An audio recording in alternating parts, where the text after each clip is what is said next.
And you saw footage there from Ms. Cheadle's appearance at Monday's House Oversight Committee hearing. Earlier, I spoke to one of that committee's members, Democratic Representative Krishnamoorthi. Congressman, I just want to start with the question of what you make of the Secret Service director's announcement that she will resign. I think it's appropriate. I think that she's not the right person for the job right now. In our hearing yesterday, she gave a series of evasive answers to very basic questions, including about the timeline.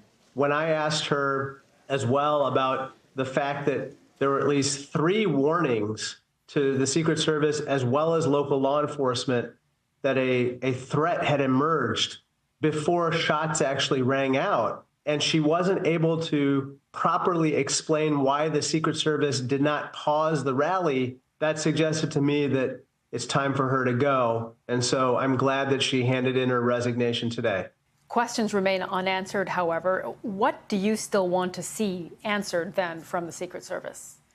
Well, I still have questions about the individual in question, so to speak, Mr. Crooks. We need to understand his motives. We need to understand how he was able to get into that situation where he could actually successfully shoot at the president on the stage. As you know, he came within basically 1 inch or less of ending Donald Trump's life. The second question I have is, how could it be that we had a security perimeter drawn without the building in question as part of that security perimeter? It had a clear, unobstructed view of the stage. It was within rifle range of the stage, and yet it wasn't part of the perimeter. And so that's a big problem as well. Do you still have confidence in the Secret Service? I have confidence in the Secret Service. However, I think that at this point, we have to, as I like to say, Murphy's Law, every situation at this point that might be an outdoor rally, that might be a more complicated situation than an indoor secure building where the protectees might be delivering speeches. And I think at this point we have to assume the worst and plan for it accordingly. From your position on the Intelligence Committee, Congressman, how great is the threat right now of further political violence as we're in the middle of an election campaign? It's high, and that's the problem. Not only that, we are just weeks away from the Democratic National Convention, which is going to take place in my home state of Illinois, in Chicago. We have a new presidential candidate emerging on our side, Kamala Harris, who by nature of her own identity is unfortunately going to attract even more attention from potential nefarious actors. And so we have to be ready for anything. And so what happened with Donald Trump was completely unacceptable. And we have to recognize that, unfortunately, political violence is on the rise. And we in Congress have to do everything we can to tamp down tensions and condemn political violence of all kinds. I do want to ask you about Kamala Harris. She held her first rally in Wisconsin today, a state that is, of course, as you know, very important to Democrats if they want to win in November. There is confidence that she can energize groups like young voters, Black voters, Latino voters. Do you think, however, she can appeal to working class voters in some of these key swing states like Wisconsin? Yes, and I think we have to.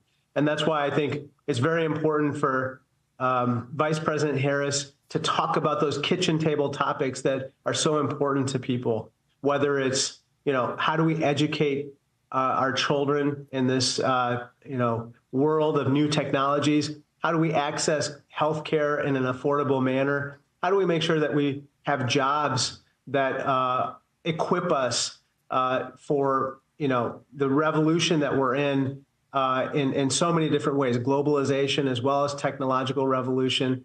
And then finally, how do we make sure that we are in a safe community?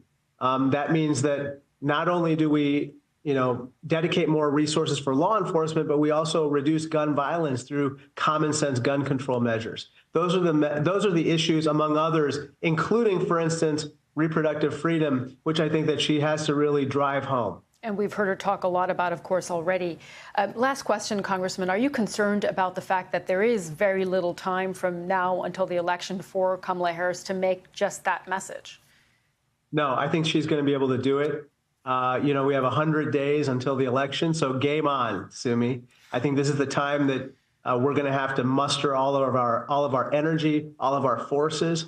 She was able to raise, gosh, almost $100 million or more in 48 hours. That's like Elon Musk money, Sumi. And so we're talking significant resources that are coming her way. I don't think there's going to be any shortage of that.